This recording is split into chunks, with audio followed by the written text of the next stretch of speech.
किया पता है पिताजी का नाम महाराजा राणा सिंह छत्री उनके जाग से पैदा सिर्फ दो पुत्र लिया हूं। सबसे पहले मेरा बादशाह का नाम राम सिंह मुजरा पड़ता है।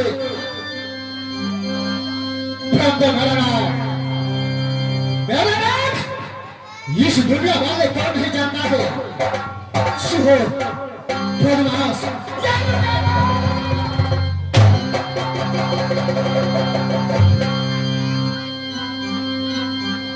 लुटेरा वीर सिंह पड़ता है। जो दिनों से राम सिंह वीर सिंह लुटेरा पैदा किया राजापुर किले में, तो एक दो किले क्या बदला में, एक दो किले क्या बदला में,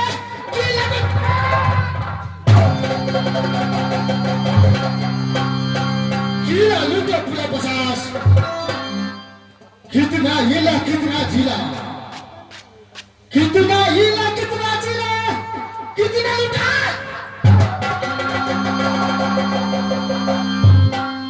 ये भरे हुए सभे का बीच खुद मैं क्या करके सुनाता हूँ।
एक समय की कहानी है।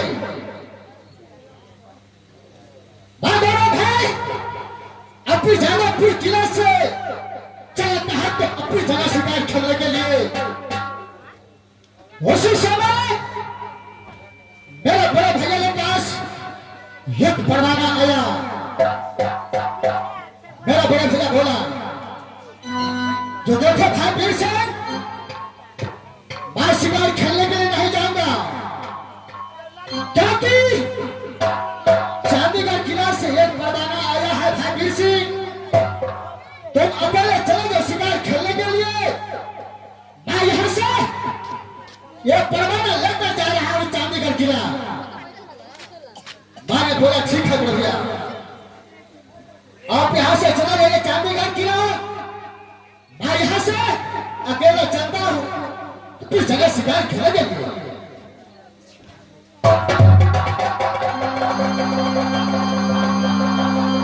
आज मैंने एक मेरा याद आ गया, मैं अब शिकार नहीं खेलूंगा, मैं यहां से चलता हूं अपने महल के पास। अगर बड़े भैया चांदीगढ़ किला से आया होगा तो अवश्य मैं कुछ बातें चीतें करूंगा, अगर नहीं आया होगा तो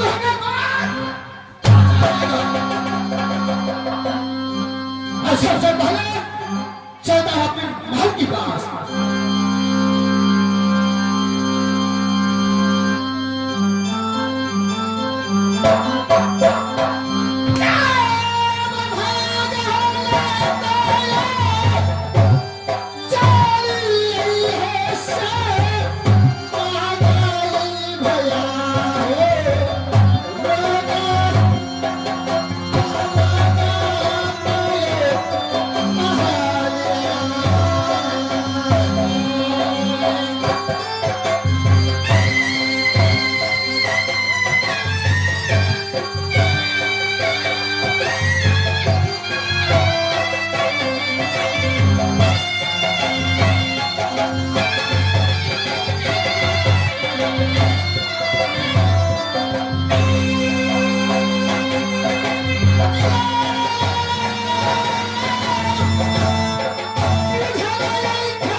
ए